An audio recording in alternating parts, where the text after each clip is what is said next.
بسم اللہ الرحمن الرحیم۔ عبد الملک بن مروان کے زمانے میں عراق کا گورنر حجاج بن یوسف تھا، اور محمد بن قاسم نے اسی کے زمانے میں سندھ جو ہے وہ فتح کیا۔ تمام مورخ اس بات پہ متفق ہیں کہ حجاج بن یوسف ایک بہت سنگ دل اور سخت گیر اور ایک ظالم شخص تھا۔ بیان کیا جاتا ہے کہ ایک نیک شخص جو ہے، مطلب ایک شریف آدمی جو ہے، اس نے حجاج بن یوسف کا ادب اور احترام اس طرح نہ کیا جس طرح کہ یہ گورنر اور یہ چاہتے ہیں۔ تو جس طرح کی وہ توقع جو ہے وہ اس سے کر رہا تھا کہ مطلب جھک کے اور میرا جناب جی یہ پروٹوکول کا خیال کرے، تو وہ ایک شریف آدمی تھا، اس نے ایسا نہ کیا۔ تو یہ دیکھ کر حجاج جو ہے وہ سخت غصے میں آیا اور کوتوال کو حکم دیا کہ اس گستاخ کو قتل کر کے اس کی کھال اتار لو۔ تو حجاج بن یوسف کا یہ حکم سن کر وہ مرد خدا جو ہے وہ پہلے تو ہنسا اور بعد میں جو ہے وہ رونے لگا۔ حجاج بن یوسف نے جب یہ عجیب و غریب ری ایکشن دیکھا تو اس نے اس سے پوچھا کہ تم مطلب روئے کیوں ہو اور بعد میں جو ہے وہ ہنسے کیوں ہو؟ تو وہ بزرگ جو ہے وہ جواب دینے لگا کہ رونا تو مجھے جو ہے یہ دنیا کی بے حسی پہ آیا ہے کہ مطلب میں ایک بوڑھا شخص ہوں اور میرے جو ہیں وہ مطلب آل اولاد اور ڈیپینڈنٹ بھی ہیں جن کی مطلب کفالت میرے ذمہ ہے۔ تو اگر مجھے قتل کر دیا جائے گا تو ان کا جو ہے وہ کفیل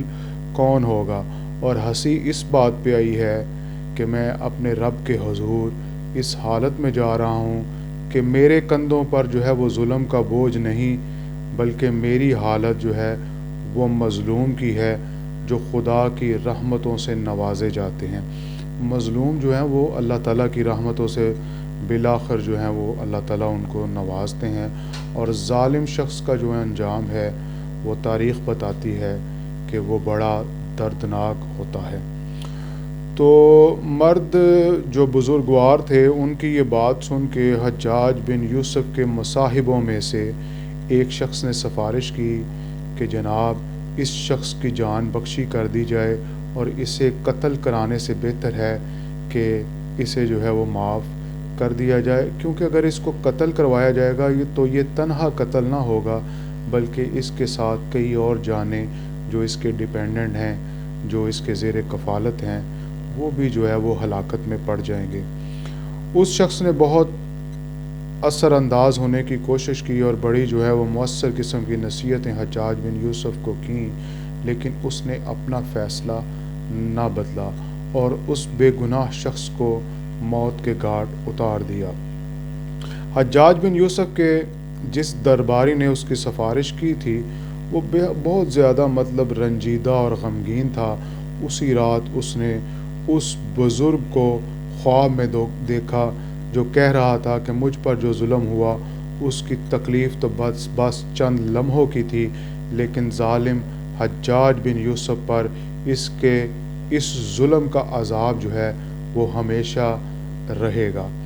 تو یہ مطلب حقائق بیان کرنے کا جو مقصد ہے وہ ایک نقطہ یہ بیان کرنا ہے کہ ظالم کے مقابلے میں جو ہے وہ مظلوم کا ساتھ بھی دینا چاہیے، اور مظلوم جو ہے وہ ظالم سے جو ہے وہ کئی گنا بہتر ہوتا ہے۔ ہمارے ہاں بھی جو ہے وہ عام یہ ظلم اور بربریت کا جو ہے وہ بازار گرم ہوتا ہے، لیکن ہمارے ہاں جو ہے وہ ایک ٹرینڈ یہ ہے کہ ہم جو ہے وہ ہمیشہ طاقتور اور ظالم کا جو ہے وہ لوگ زیادہ تر جو ہے وہ الا ماشاء اللہ استثناء ہر جگہ ہے، زیادہ تر لوگ جو ہیں وہ ظالموں کا ساتھ دیتے ہیں اور انہی کا جو ہے وہ دست و بازو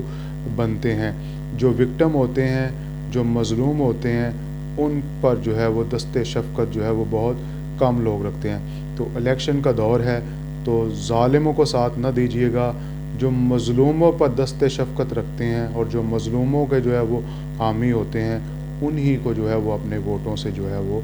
نوازیے گا۔